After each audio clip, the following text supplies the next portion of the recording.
Welcome to another episode of Women of Color in Intimate Conversation. Today is actually our last episode of the year, so I'm excited to have a repeat guest. Victoria, welcome back. I'm really grateful we're here together again. So excited to share with everyone who's watching or listening what you're up to, and also to talk a little bit about the Dream Lifestyle Collective, which is a space I created for Black women 50 and up, and just some of the things that you're doing within that space. So before we jump into things, tell the people who are just meeting you for the first time, share a little bit about your journey that led you into your work, and how the name The Heart Healer came to reflect not just what you do, but who you are. Oh, what a great question. Usually people will ask, thank you for having me, first off. Usually people will ask me, why are you the heart healer? I love the last part of that. When I was a young child, I grew up in a loving family. I was the youngest of six children, even though I didn't feel like I was so much loved. Because when you're the baby, everybody's like, oh, get out of here, go away, go away. And I remember when I was about 2 years old, I was in my parents' room and they had sent me to my brother's room, who told me to get out, and they sent me to my sister's room. They told me to get out.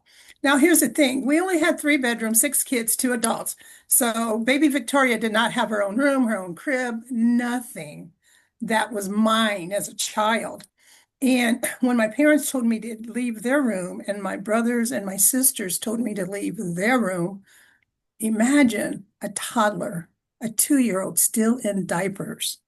At that moment, I felt nobody wanted me, nobody loved me. And I was just a baby. And I remember sitting by my parents' door, knees to chest, with no place to go. Oh, And that little girl sat by her parents' door for over 50 years. wow. How did she sit by her parents' door? I call that the hallway experience. That's that in between where you are and where God's leading you to go. And that little girl sat by that door in relationships that were non-committal, who would want me anyway.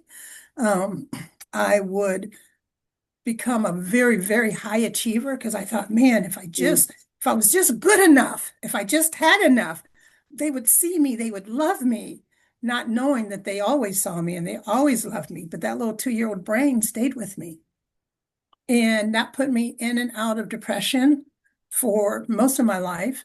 And I remember in 2017 sitting by my bed, not caring if I was going to wake up the next day. Oh, wow. I had a bottle of pills, antidepressants again, and I get ready to take the medicine. And I hear a voice just like you and I speaking that said, I made you on purpose Mm. for a purpose, and this is not it. And I got up and I threw those pills away. And I knew I had a heart issue. And so I got busy and I started to seek my own healing. And you know how they say when the student is ready, the teacher will appear. Well, Yeah. I came across this famous hypnotherapist and online, and I did one of her sessions, and it changed my life. And I thought, wow, there's got to be a lot of women out there who are high achievers, who wear a mask, who never put their oxygen mask on first. Hmm. Hmm. There's so many of us. And it feels like the older we get, the more we do it, right? And so I knew I had a heart condition. And so I was given the word, and I call it God, you call it whatever you want to call it, that said, you now have the purpose. Your purpose mission is to heal the world one heart at a time. And that's how I became the heart healer.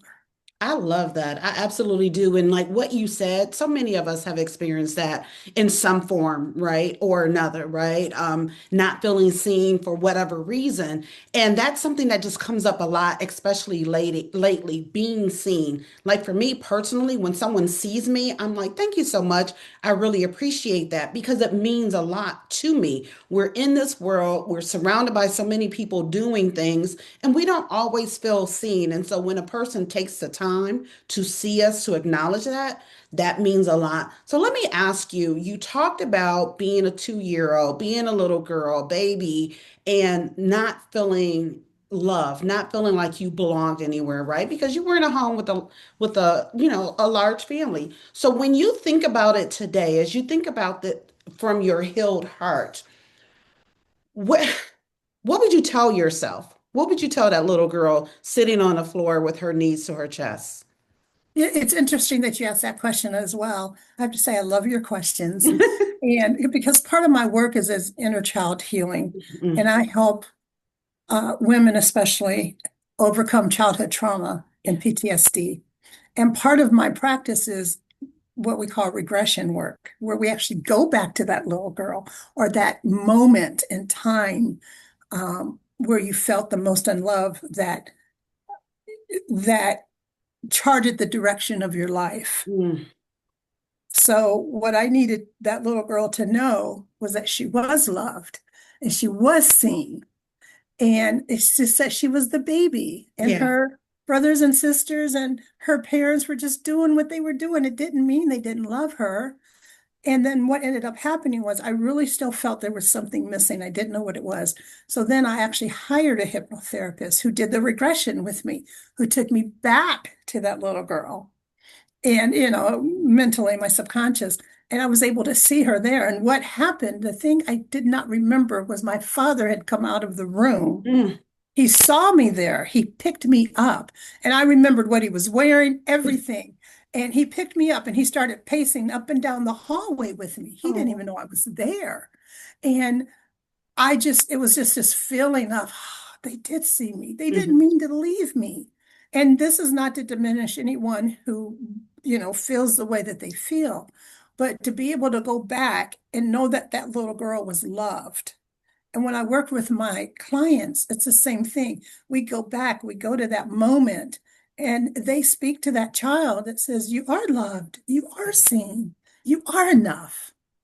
Yes, I love that. And so two things come up for me. One, I feel that when we have these experiences, that it's for our future self to do the work that we end up doing. Absolutely. Yeah, right. And the other thing is, so I'm here, and so I do have some tears in my eyes because it reminds me of just a few weeks ago when I was talking to my younger self, and I was telling her, you know what? It's okay to allow love in. And Oh, so that's the journey that I'm on. I'm opening myself up to a love, to my love, to that relationship. And so it's a journey, it's practice because it's not something that I'm used to being open for whatever reason, right? But I'm mhm. there now, and I told her, I said, you know, and I hugged her and all of those things. So what you're saying, the regression, those are things that I was experiencing and dealing with myself. And again, those who are watching or listening, it's okay. You know, what you went through for a reason. And now Mhm. it's time to reach back and let yourself know that you were loved, that you were seen, and that you see yourself and you love yourself and move forward. Yeah, yes.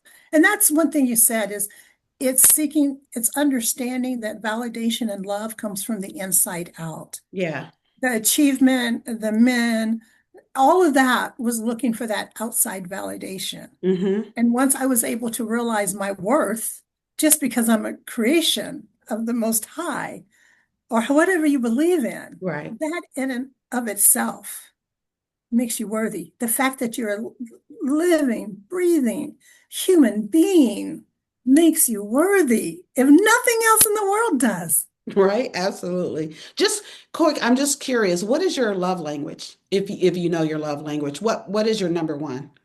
Oh, this is, I'm laughing because there's a little controversy on whether or not love Uh-oh. languages truly exist, but but I would say mine would definitely be words of Mine affection too. Word, and, yeah. and physical touch. Yeah, That would number be one for me is words of affirmation. And I think I'm affirmation. Yeah. feeling like gifts are number two, but I don't remember. But number one, hands down, words of affirmation. And I asked that because I'm wondering, because again, going back to being seen, and when people are like, oh, I see you in different things of that, does that, you know, because of it being your words of affirmation, I feel that that has something to do with it. But just was curious. So thinking about the work that you do and, thinking about again your personal experiences, I know has made you, dynamic at what it is that you do. But talk to us a little bit more about that work and how you're helping them to lead, choose themselves, and move forward with clarity. I have to do this, but I will answer that question. But do you notice our walls are the same color? Uh, no. Green. Is it green? Because you It's know how, green. how it is. Like it Oh, could be yeah, no, yellow. it's almost the same. It's a shade. I mean, just a shade off of green. See, this is when you know. Those who are watching, this is when you know you find a sister. Okay.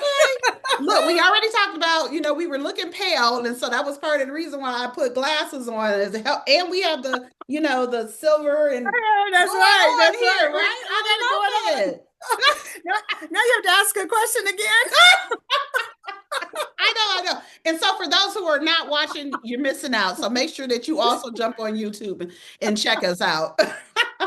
So your experience and what you've gone through, and this is coming from your heart. This is coming from something that you experienced.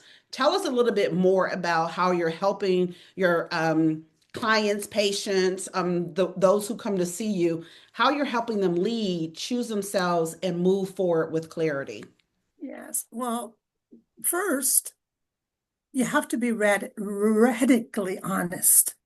Mm, You cannot heal what you do not acknowledge. yeah. I'll say that again. You cannot heal what you do not acknowledge. When people come to me, I believe the most important thing that I do for them is I hold a safe space, Mm, a space where they're able to express themselves, a non-judgmental space. And we start with that peace, that calm that says, you are safe here. Because many of my patients, not patients, I'm sorry, many of my clients come to me, they have physical ailments mm, because they've held so much in for so long. It shows up in their bodies and anxiety and depression and insomnia in so many different ways. So just allowing them to breathe. yeah. And then another thing that's real important, once you acknowledge it, I allow them to forgive themselves because healing begins with self-forgiveness. Because when we're in trauma, we tend to blame ourselves for everything. Yeah. Doesn't matter who did it. We find ourselves saying, I'm sorry all the time. We find ourselves shrinking all the time. And that comes to something else. You are allowed to be bold and brave. You are allowed to do that in this space because this space is orchestrated just for you. And then because I'm an intuitive, I can often pick up on things that you're not saying. So I often say, I hear what you're not saying and I see Mhm. what you're not showing. Mm, And so when people come to me, it's usually because of confidence, um, anxiety, uh, lack of worth, which is a little different than confidence. One's yeah. kind of your ability, right? And one's how you feel about yourself. And overwhelm, you know, trying to understand that it's okay to say, not today, and teaching them and working through that. But one of the things that I do that I'm really, really good at, amongst other things, is I get to the root cause. Yeah. I get because we all have these smoke and mirrors, right? And Hmm. and I'll just sit patiently and I'll just listen. And then I said, okay, now you got that out. Let's talk about what's really happening with you. Yeah. And then getting to that root cause and being able to start there and heal forward. You had mentioned something about me being healed. We are never healed. We're always a Healing. process. Yes, we're always healers need healers, coaches need coaches. It's always a process, Hmm. right? And awareness, that self-awareness. Be aware if you're feeling triggered about something. Ask yourself, why am I reacting this way? Hmm. Hmm. What's going on with me? And just being that awareness and having conversations we talked about earlier, have conversation with that inner child because that inner child is looking to be free. They want freedom. They Yeah. want wings. And only you can give them that. So you mentioned a couple things, right? That kind of ties into this question, but I'm going to ask it anyway. So when your clients are working with you, they're at this point in their lives. What are they most often carrying, whether emotionally or quietly, that they may not have the words for? And you mentioned Guilt, confidence, guilt, guilt, guilt. Okay. guilt and shame, Okay. guilt and shame. Tell us more. Um, a lot of times when you're walking with trauma, hurt, and pain, you tend to blame yourself for everything. Well, maybe my father wouldn't have drank as much if I was a better child. Mm, Maybe my mother wouldn't be so mean if I wasn't such a bad baby. And so there's this guilt that you're carrying with you. And you know you shouldn't, but you still do. yeah. And that guilt also you're ashamed. So what do? You because this is what you feel, you bring that into your world and your relationships. Even in your professional life, you will usually pick a position where you're sometimes belittled, where you're overworked, where you're overwhelmed because you're still trying to get over that guilt and shame. You had it's some things that I want to kind of like bring together because again, the podcast is to empower women. And so in order to empower, we have to give some tools, some action items, or just call some things out. So some of the things that are coming to mind for me, at this part of the conversation is that you have to be ready. You have to call it out, acknowledge it, be aware of it, and ask for help. And as you said, coaches have coaches and so on and so forth. So like for me, I was finally ready. Like I want a relationship. I've wanted a relationship, but I wasn't doing anything about it. It was like, oh, I want it. It was just hoping the universe would, conspire. And it hadn't. And so I'm like, you know what? I'm at a point where I need help. And so I did, seek help, and I am working with a relationship counselor. And that's something that we have to do. If you continue like keep throwing something at the wall and it's not sticking, etc., you need help. And it's okay. Like it's no need to be guilty about it or shameful about it.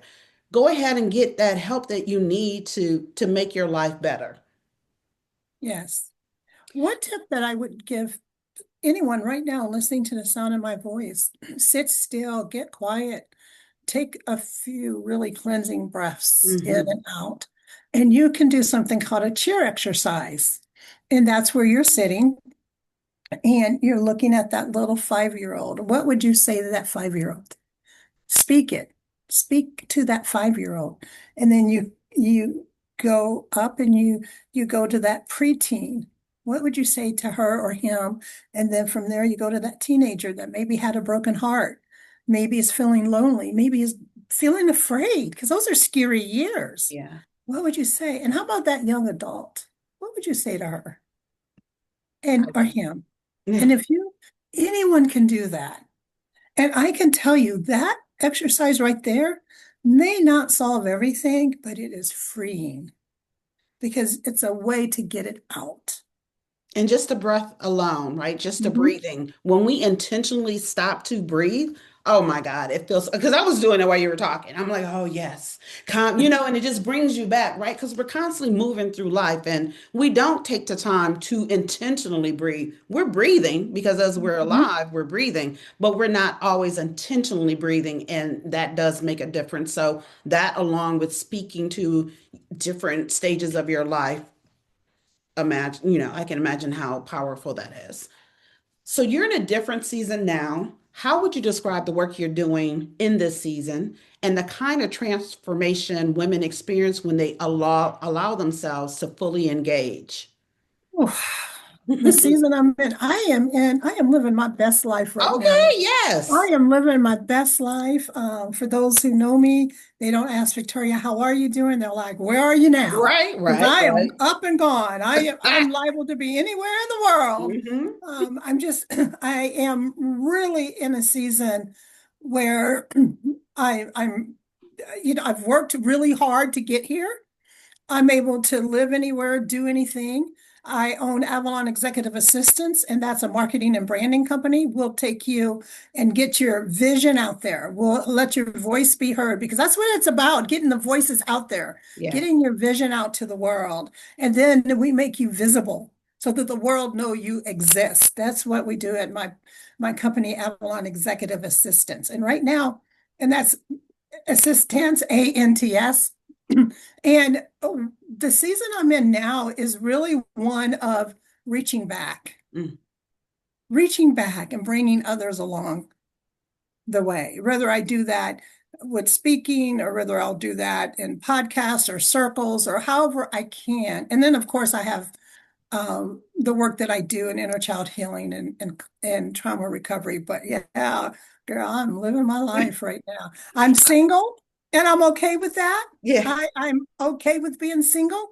If he comes out of the sky or however he gets to me, I'm open to it. But it's not something that I'm pushing because I am very, very happy right now.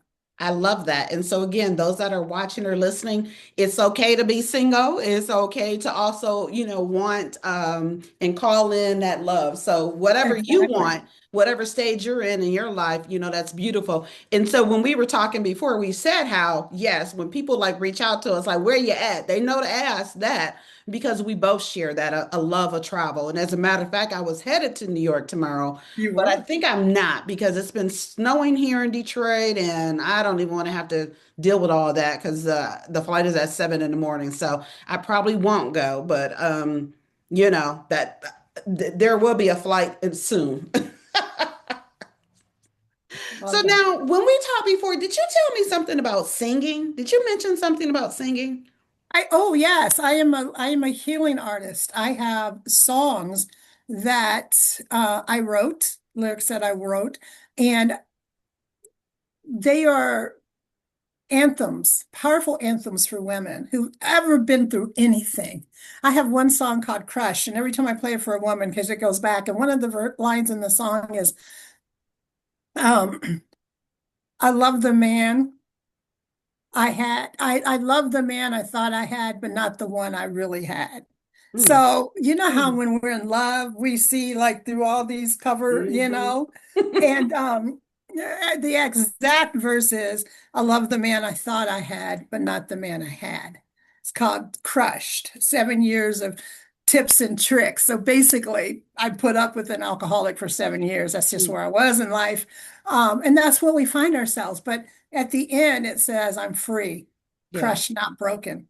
And so I write songs. The record label is Soul Fire Studio Sanctuary. All my songs will be available on Apple and podcasts, and you will see them soon. Awesome. And yeah, we'll definitely have that in the show notes. And so what you just said, I want to kind of go back to that. What you said is it's where you were in life. And I want to raise that as in when we're dealing with stuff, it's not the other person, it's us. It's where we are in life. It's what we feel that we deserve, what we feel that we can handle at that particular time. Hmm. Would Exactly. you fully agree with that? Exactly. We all know the old saying is when we know better, we do better. Right.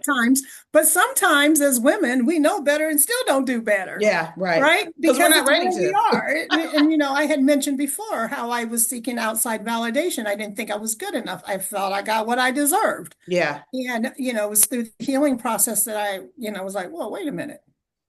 I'm worth more than this. yeah. So I now am. that's kind of a fine line, and I want to raise that up for the person who may say, well, but wait a minute, didn't you just say a little while ago that, it wasn't your fault that blah, blah, blah. So how do we kind of how do we speak to that, right? That let's just say today as adults, whatnot, we're in relationships or we're in things that we kind of put ourselves in, right? And then also certain things were not our fault. So how do we, balance that?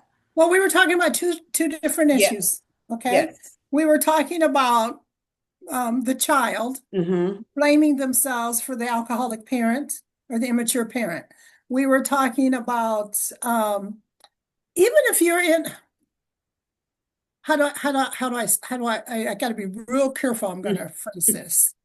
Um, some people see women in abusive relationship and men in abusive relationships, and they're like, just get out. Mhm. It's there's so many dynamics Yeah. around that. And I I don't believe in blaming the victim. Hmm. You know what I mean? And there's a lot of reasons. It takes a lot of healing, a lot of support, a lot of shifting to be able to really say, hey, this isn't working for me. I got to get out of here. And everyone's not at a place that they can do that. Right. And so I don't want to blame anyone that's in a situation, even if they know it's not good for them. But what I would like to do is encourage you to seek help Hmm. to get out. So Yeah. that's how I reconcile that. No, and I appreciate that, right? Because we are talking about different things, and I just wanted that to be clear since we're here. All right, so I want to shift now. So I mentioned earlier how I started a community for Black women 50 and above. It's the Dream Lifestyle Collective. And, it's a community for us. It's our space. You talked about safe spaces. It's a safe space for us. It's a way for us to come together, to build together, a collective for us, to share and learn from one another and to build up one another. So, what does it mean to you to be in a space like this at the stage of your life that you're in, not as the healer holding space, but as a woman being held in community? I tell you what, there is something so powerful about community. So powerful. I'm sorry, powerful about community. It One thing too, when you get to a certain space, you understand that it's not me. You under like I don't I don't need to be a star. I want to be in the community where we're all coming together collectively because I do believe together we rise. Mhm. And that's why I think collectives are so important and to find like-minded women that we can hold space for each other, picking up the phone, have you and I, just chit-chatting, and it is so uplifting. So the work that you're doing in the collective, I applaud it. I'm in. I'm in. I love it. I love it. I love it. I love I'm in. it. So now we're going to shift back to put your healing hat back on. So from your perspective, what happens in a woman's nervous system when she's finally in a space where she doesn't have to explain herself or perform strength? She finds joy Mm, when we're able to release the negative emotions, the lower emotions, betrayal, anger, um, anxiety. When we're able, and I'm not talking about clinical anxiety here. yeah. When we're able to release those things, we can breathe. What happens? The cortisol levels go down. Our dopamine goes up. We become happier. We sleep better. A lot of the things that used to bother us no longer. Like a lot of us, some people hold tension in their chest Mm, and their shoulders are always hurting. Some yeah. people, their neck is always hurting. Some people, I worked with a woman who had Lyme disease and it was just wrecking her body until we started working and she was able to kind of release that energy. And now she doesn't have the flare ups she was having. So once you can find peace, your body goes right along with it.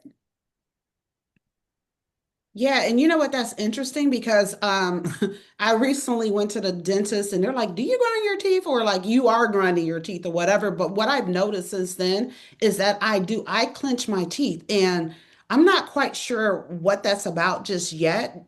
I don't feel that I'm stressed. I do feel like, I am living my dream life. I'm loving life, but I'm gonna have to get to the root of what's causing me to do that.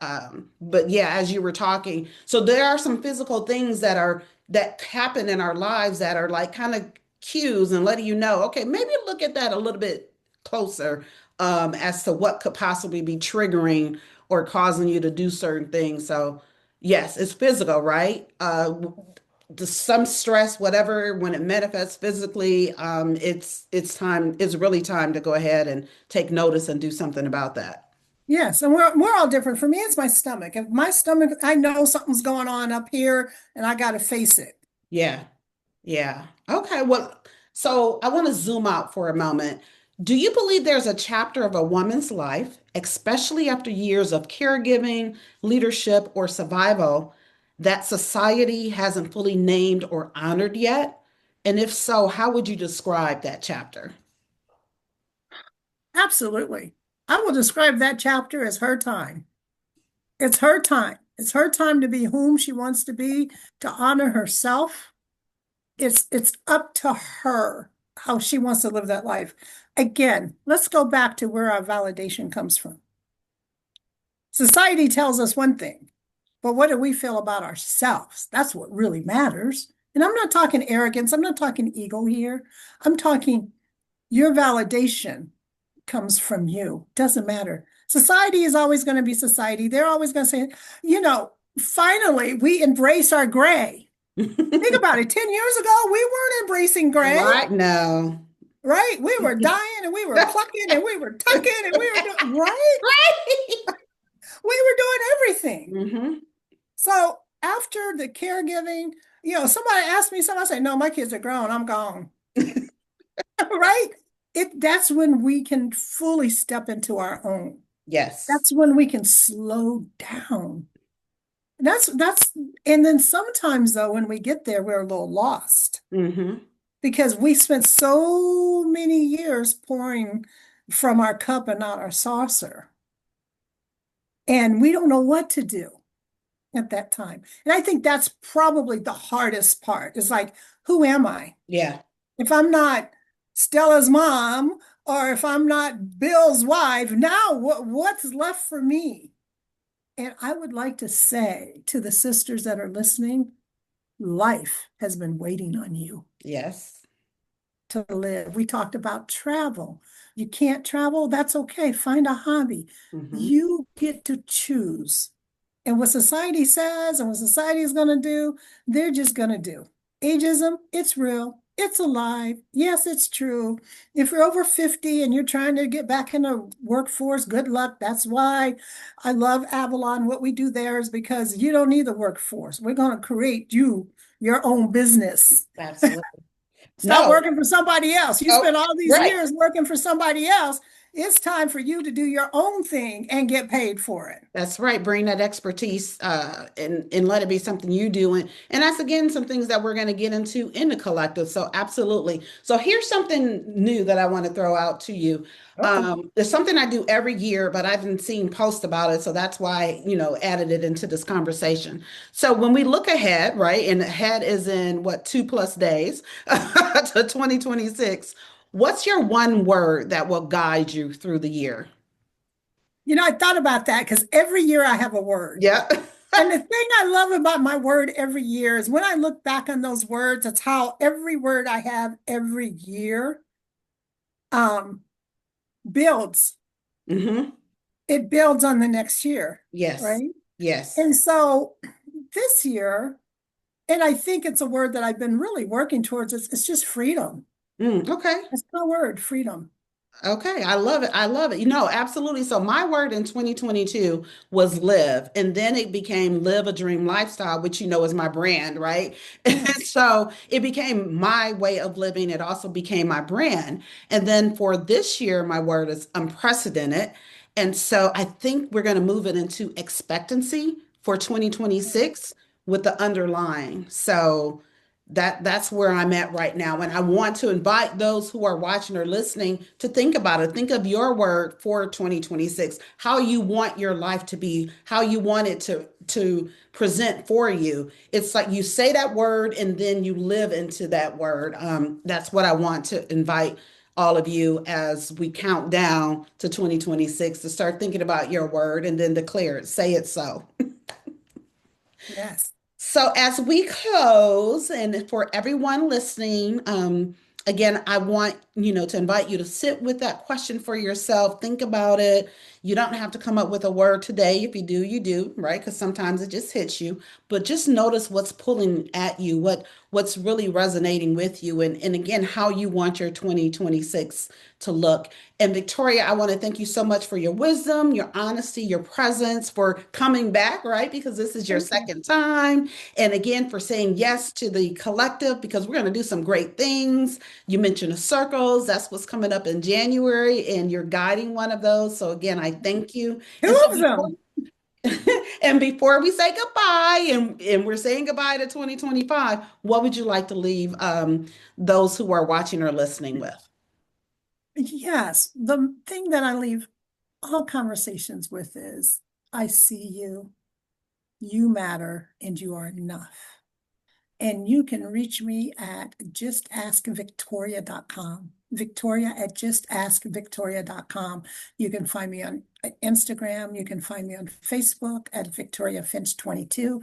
I am easy to find. Just ask Victoria. Just ask Victoria. You have a question, just ask Victoria. Well, Victoria, again, thank you so much. Happy New Year to you, to those who are watching or listening, and until next time.